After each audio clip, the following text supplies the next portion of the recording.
안녕하세요. 오늘은 86회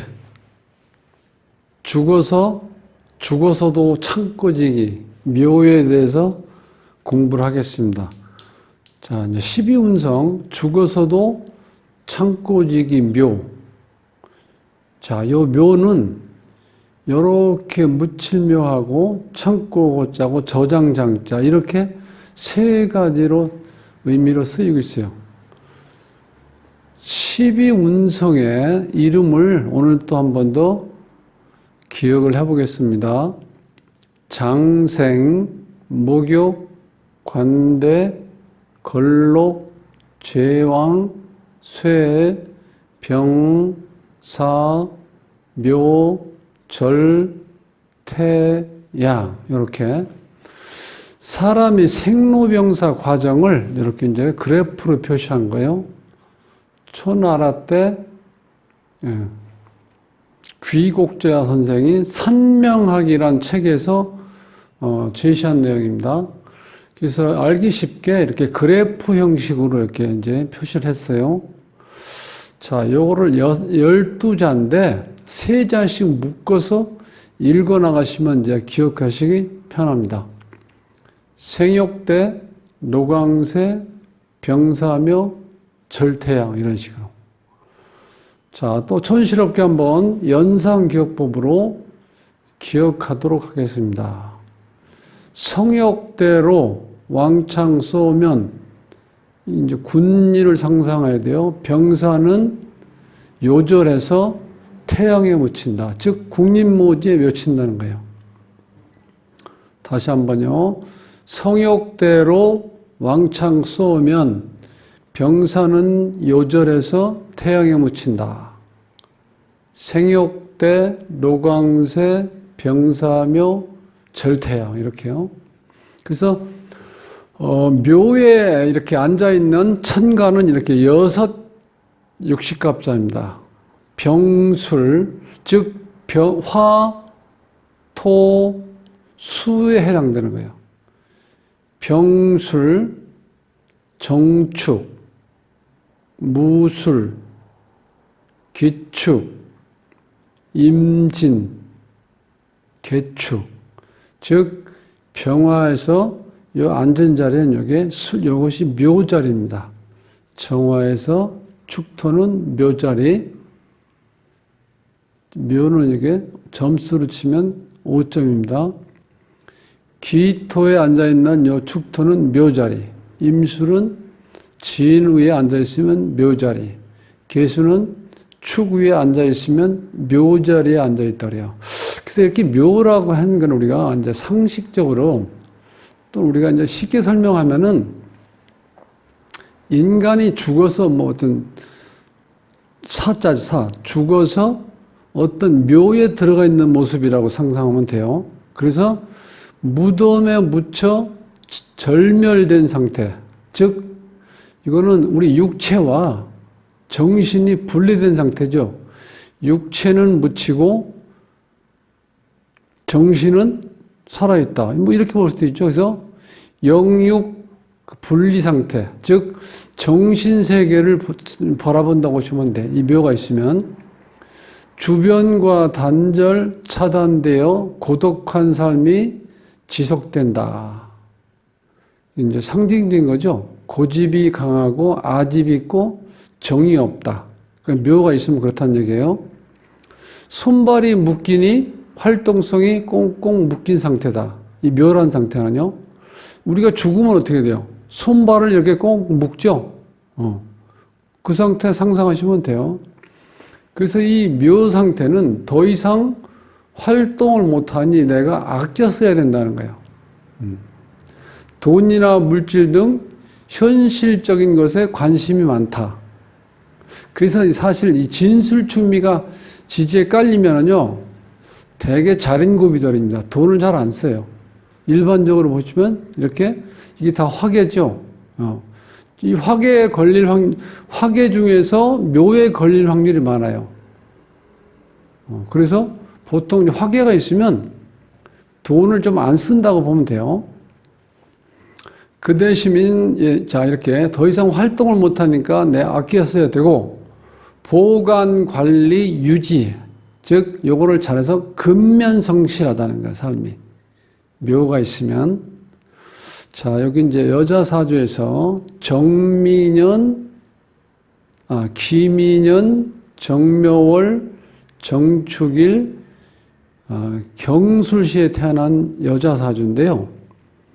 자, 이 사주에서 보면은 일반, 그동안 공부했지만, 여기 보면 축술미 이렇게 사명살이 깔려 있죠. 이렇게 되면 삶이 좀 굴곡이 심해요. 형살을 이렇게 안고 있다는 사주는 상당히 삶이 고달프다고 보셔야 돼. 일반적으로 봤을 때. 그래서 이 사주는 30대 후반에 그 남편이 간암으로 사망한 사주예요. 사망하기 전에 이제 이혼했다고 그래요. 이혼. 자, 여자가 좀 못 살게 굴었다고 봐야 되나요? 일반적으로 이렇게 식신을 깔고 있으면요, 일지에, 이게 좀 어려운 말로 득자부별이라고 그러는데, 애가 생기면서 이 자체가, 이 토가 여기에서 보면은 남편이 수잖아요, 수. 수인데 여기에 원국에는 없지요. 지장간에는 여기 하나 숨어 있네요. 개수. 그죠? 개신개수. 이 개수가 정계충이 되어버리죠. 그래서 이 사주 자체가 남편과 인연이 참 약해요. 그 약한 상태에서 수를 극하는 토가 이렇게 또 많죠. 3개나 되잖아요. 그래서 이 남자가 집에서 정착을 못하고 좀 바람을 피우며 이렇게 방황했다고 그래요. 그래서 이혼했는데 이혼하자마자 얼마 안 돼서 간암으로 이제 사망했다고 합니다. 참 기구한 운명이죠. 사주. 그래서 이제 이 12운성을 어떻게 보냐면 일반적으로 이 사주의 주인공이 정화죠. 정화일간. 정화일간으로 봤을 때 요렇건 연지가 유소년, 어렸을 때 유아. 요때 월지는 청소년. 여기는 중년. 말년에 이 일간이 어떠한 기운이 깔고, 어떠한 기운을 깔고 이렇게 성장했는지 알아보는 거예요. 자, 어렸을 때는 관대니까 좋았죠. 관대. 자, 청장년, 요때는 이제 병자리에 앉아요. 여기 병자리. 요때 조금 태어날 때 좀 어려웠겠죠. 삶이라든가 본인 생활하는 게 애로사항이 많다는 얘기예요. 자, 그리고 중년에 본인이 묘에 딱 이렇게 앉아 있어요. 이렇게. 즉, 손발이 묶여 있는 상태. 이 묘자리가. 자, 그래서 전체적인 흐름은 어렸을 때 아주 유아 시절은 좋았는데 성장기하고 중년, 말년까지 이렇게 그렇게 펼쳐지질 않아요. 12운서로 봤을 때 방석으로 치면 한겨울에 불을 넣지 않는 냉바닥에 방석 아주 얇은 거 깔고 앉아 있다고 보시면 돼요. 이렇게. 이때는 그런 대로 두툼한 방석을 깔고 앉았는데 바닥도 따끈따끈한 상태로 보시면 돼. 그러니까 이분의 삶이 어떻게 지금 전개되어 있는지 보이시죠? 여기서 보면 처음에는 관대였어요. 12점 만점에 10점짜리. 그 다음에 유소년 시절의 병. 그 다음에 중년. 한참 왕성하게 활동할 시기죠. 이때 또 묘에 딱 앉아 있어. 손발이 묶여 있는 상태, 이 봉분에 앉아 있는 모습으로 보시면 돼요. 묶인 상태로. 그 말년엔 양자리. 예. 그래도 조금 낫죠. 전체적으로 보면 어렸을 때하고 유아 시절하고 노년에 그런 대로 조금 회복된다고 보시면 돼요. 요 자리니까. 희망을 가질 수 있는 시간이죠. 그래서 조금 안타까운 사주 구성인데, 12운성은 이렇게 공부한다는 거예요. 천간이 지지에 어떤 상태를 깔고 있는지, 어떤 기운 위에 앉아 있는지를 본다는 거예요. 그래서 요거를 우리가 이제 봉이라고 그래요. 봉. 만난다는 뜻이죠. 일간이 연지, 월지, 일지, 시지 이렇게 만나는 거예요. 그 다음에 두 번째는 이 거라고 해서 거는 뭐냐면 같은 기둥끼리 이렇게 보는 거예요. 경금이 술 위에 앉아 있을 때는 이걸 우리가 쇠라고 그래요. 쇠. 요 경금은 사에서 출발한다 그랬죠? 사, 유, 축이니까 유 다음에 술이죠? 유가 제왕자리죠. 요 쇠 자리예요. 여기 쇠. 그 다음에 정화는 이제 아까 이 봉처럼 똑같이 본데 요게 봉인과 동시에 거라는 거야. 거. 정화가 축을 만났을 때 이건 묘지. 정화가 묘를 만나면 이걸 병지예요. 병지. 여기 12점 만점에 4점짜리. 그 다음에 기토가 미를 만나면 관대자리. 그러니까 이 사주는 어렸을 때는 자 거로 보나 봉으로 보나 어떻게 기운이 좋았죠. 그러니까 아주 어린 시절에 행복했다 이렇게 보시면 돼요. 그러니까 철들고 나서부터 어려움이 계속되었다 이렇게 보시면 돼요. 그래서 이제 일단 육식갑자 중에서 그러니까 10간에서 화하고 토하고 수가 이렇게 묘지 깔고 있는 모습이 이렇게 그러니까 6개의 육식갑자예요.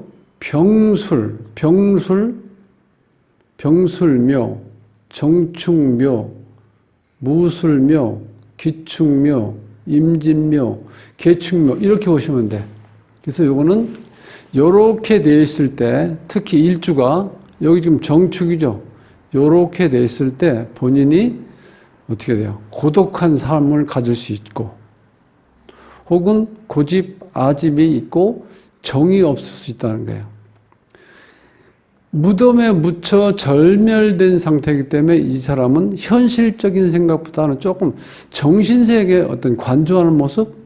그렇게 보시면 돼. 그러니까 내가 못 움직이니까 더 이상 활동을 못하니까 어떻게 돼요? 돈이나 물질 등 현실적인 것에 관심이 많고 뭔가가 있으면 그거를 보관하고 관리하고 유지하는 것. 즉 근면성실하게 사는데 물질적인 풍요를 누리기는 어렵다. 그렇게 보시면 돼. 그럼 12운성을 이렇게 분석 안 해도 이 사주 한번 보세요. 정화의 일간인데 내가 일하는 운이 식신상간이죠. 하나, 둘, 세 개 있죠. 식신상간. 그런데 쟤는요. 쟤는요 하나 있잖아요. 그죠? 그러니까 내가 노력해서 일한 결과는 조금 작다. 그러니까 일은 많고 거둬들이는 건 적다. 이런 사주의 유형이라는 거예요. 몸이 사는 게 고달프고 피곤한 삶이다. 이렇게 보시면 돼. 자, 이제 이 12운성을 보는 방법을 세 가지인데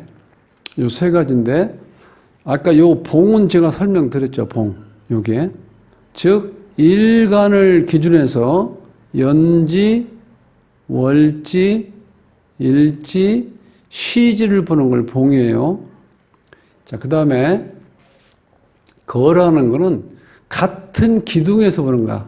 요 기둥에서 천간을 중심으로 기토가 미를 만나면 관대다. 정화가 묘를 만나면 병지다. 같은 경우죠. 정화가 축을 만나면 묘지다. 경금이 수를 만나면 요건 쇠지다. 이렇게 본다는 거예요. 자, 또 한 가지는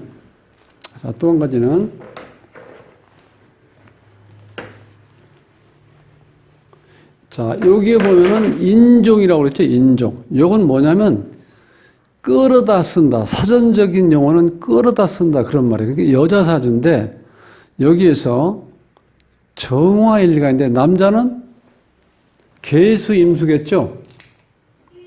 임수하고 계수가 남편이잖아요. 자, 요거는 요거는 정관, 요거는 편관. 자, 그럼 이 여자분의 정관 남편과 인연이 강한지 편관 남편과 인연이 강한지를 어떻게 보냐면 임수가 중심이 돼서 이게 배우자 자리죠. 임수가 축을 만나는 경우, 계수가 축을 만나는 경우를 봐서 요렇게 어느 점수에 인연이 닿는지를 봐서 인연이 강한지 약한지를 볼 수 있다는 거야. 그러면 임수가 축을 만나는 거예요. 그러면 임수의 12운성은 자, 삼합이 신자진이죠. 자가 왕지. 여기는 이제 임수가 여기 쇠지에 앉아 있는 거예요. 축이니까. 헷갈리시죠? 자, 다시 한번.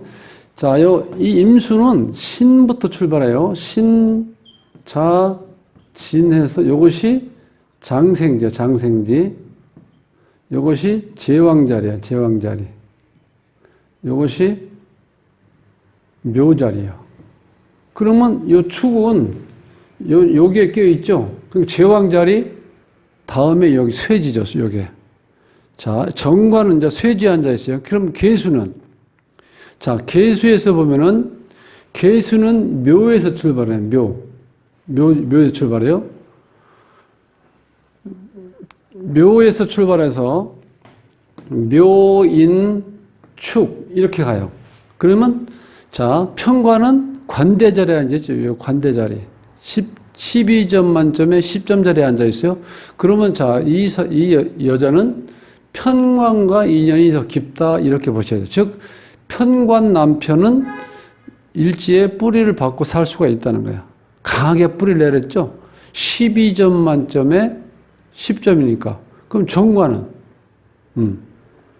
정관은 쇠 자리니까 여기 8점짜리 걸려 있죠. 그렇게 보면 이 여성분은 편관 남편과 인연이 강하다. 그럼 무슨 말이에요? 정관처럼 사랑도 주고 돈도 잘 벌어다 주고 그건 안 된다는 남편을 만나는 거예요. 그러니까 어차피 이래저래 사주로 보나 남편의 인연으로 보나 이 여자는 남자복은 좀 적다. 남자와 인연이 약하다. 이렇게 볼 수 있다는 거예요. 그래서 오늘은 죽어서도 창고지기, 즉 묘에 대해서 우리가 공부를 해봤습니다. 묘는 어떤 사람이 묻힐 경우는 이렇게 묘락하고 어떤 뭔가를 보관하는 거 있죠. 그걸 우리가 창고고 고라고 하는 거 창고. 그 다음에 우리가 물건을 창고는 쌓아둔다는 개념인데 그냥 특히 이제 보관한다 어떤 보관한다는 개념은 이렇게 장자를 쓰는 거죠. 뭘 보관한다. 금속을 어디에 자, 귀중품 같은 거라든가 보석을 어디에 보관해 놓는다. 이거 보관. 그렇게 했을 때 묘와 고와 장의 개념을 이렇게 같이 쓴다는 거예요. 그래서 일반적으로 우리가 묘하면 사람이 묻혔다. 이 봉분을 자꾸 이렇게 생각하게 되는데 이렇게 여러 가지 우리가 장시켜서 보관해 놨다가 나중에 꺼냈을 수 있죠. 그래서 이 묘는 사보다 어떤 기운이 더 강하게 자리 잡힌 거예요. 이렇게 5점. 사는 2점인데 5는 이렇게 묘는 5점이에요. 그래서 묘 역할이 좀 더 우리가 이렇게 어떤 물상적으로 봤을 때 아유 이제 죽었으니까 완전히 묘에 붙였으니까 세상하고 단절되니까 이제 아무 힘이 없겠구나. 그렇게만 생각하지 마시고 육체와 영이 분리되어 있는데 육은 단절되어 있지만 영적인 세계는 정신 세계는 있다는 거야. 그래서 어쩌면 우리가 제사라는 어떤 하나 행사를 하는지도 모릅니다. 오늘은 12운성 중에서 묘에 대해서 공부를 했습니다. 그러면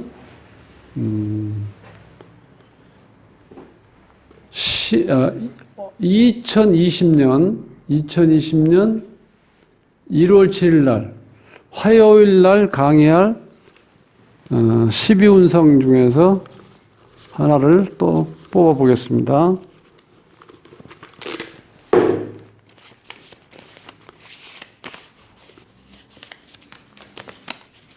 2020년 1월 7일 날, 1월 7일 날이에요. 1월 7일 날 금요일 날 강의할 거는 관대 12점 만점에 10점짜리. 네. 즉 청년 시절, 이제 막 회사로 치면 신입사원 시절에 대해서 공부하겠습니다. 행복한 삶으로의 초대, 골라먹는 사주배를 모십니다. 저는 돗자리 셈이었고요. 남은 시간도 행복하시고 쌀쌀한 날씨인데 건강에 유의하십시오. 다음 시간에 뵙겠습니다.